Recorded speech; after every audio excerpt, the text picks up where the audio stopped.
শুভ সকাল বন্ধুরা, তোমরা সবাই কেমন আছো? আশা করি ভালো আছো। আমি সাথী হিমেশ লাইফস্টাইলে তোমাদের স্বাগত।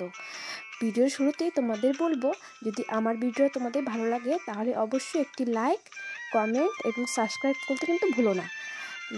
তো আমি হয়তো ভালো করে কথা বলতে পারি না, তো অবশ্যই তোমরা যদি পাশে থাকো তাহলে চেষ্টা করব আরও ভালো ভিডিও দেওয়ার। তো দেখো, প্রতিদিনের মতো সকালে বাসন কোসন নিয়ে বেরিয়ে পড়েছি আমি। এটা তো সব মহিলাদেরই কাজ, সকালে আগের দিনের রাতের বাসন মাজা। অনেকেই তো আগের দিন মেজে রাখে, তবে আমি পরের দিনই মাজি। আমার মেয়ে ছোট, তাই সকালেই মাজি। আমার মেয়ে এখনও ঘুমোচ্ছে, তাই আমি সকালে তাড়াতাড়ি করে বাসনগুলো বেজে দিচ্ছি, তারপর রান্না বসাতে হবে। কারণ আমার হাজব্যান্ড কাজে যাবে, হয়তো আজকে খাবার নিয়ে যাবে, তাই আমি সকালেই এগুলো বাসনগুলো মেজে নিচ্ছি আর রান্নাটা ওইদিকে বসিয়ে দেবো। প্রতিদিনই আমাদের সকালে এইসব নানান ধরনের কাজ থাকে, কারণ উঠোন ঝাড় দেওয়া, রান্না বান্না, মানে প্রত্যেকটা মেয়েরই এগুলো কাজ, তাই আমি সেগুলো ভালোভাবে করার চেষ্টা করি।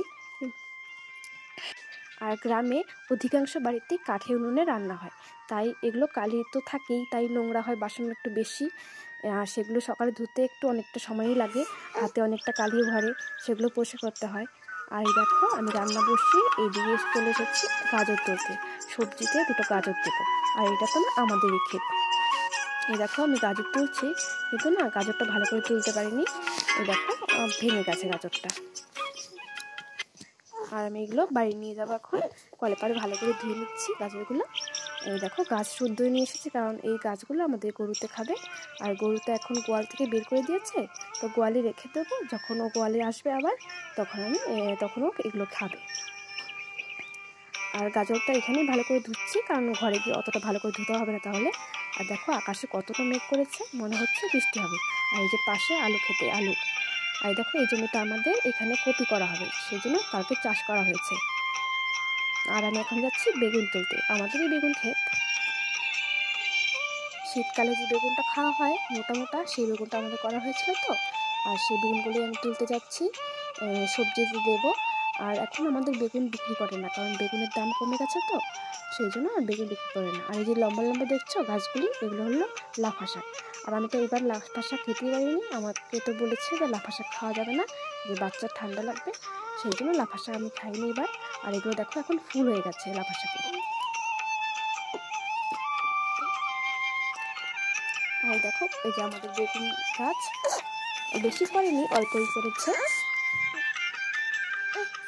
আর আমি তো ভালো বেগুন চিনি না, কোনটা কচি কোনটা বড়, তো আমি তো সামনে থেকে যেটা পাচ্ছি সেটা নিয়ে যাচ্ছি। দেখো, বেগুনের বটা এতই শক্ত যে আমি বারবার টানার পরেও ছিঁড়ছে না, অনেক টানটানি করার পর ছিঁড়ছে। আমি তো ভয় পাচ্ছিলাম যে গাছটা নাকি ভেঙে যায়, খুবই শক্ত দেখো। আর এই যে দেখো, রান্নাঘরে যে রান্না বসিয়ে গেছিলো, আর এই যে আমার শাশুড়ি মা এখানে সবজি কাটছে, শাক কাটছে, আর এটা পেঁয়াজ কাটছে, আমি সবজি দেবো। আর এই দেখো, আমি উনুনে রান্না বসিয়ে দিয়েছি। আর এগুলো না পাতা দিয়ে জাল ধরাতে একটু তাড়াতাড়ি হয় তো, সেই জন্য পাতা রেখেছে, আর সামনে কাঠখড়ি আছে। আর এই দেখো, সবজিগুলো সেদ্ধ বসিয়েছি, তারপর আমি এটা ফোড়ন দেবো, আগে জলে সেদ্ধ করে নেব।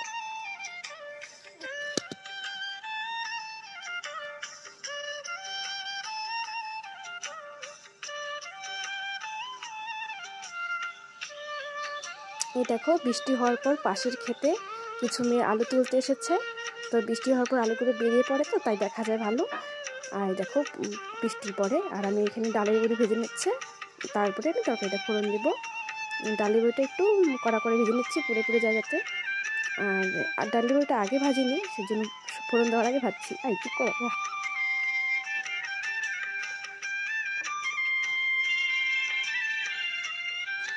এই যে আমি কড়াইতে একটু তেল দিয়ে দিচ্ছি, এই তরকারিতে বেশি তেল লাগে না, অল্প তেল দিলেই হয়ে যায়। অল্প তেল দিয়ে আমি একটু এখানে কালো জিরে, পেঁয়াজ ফোড়ন দিয়ে দেবো, তারপর তরকারিটা ঢেলে দেবো।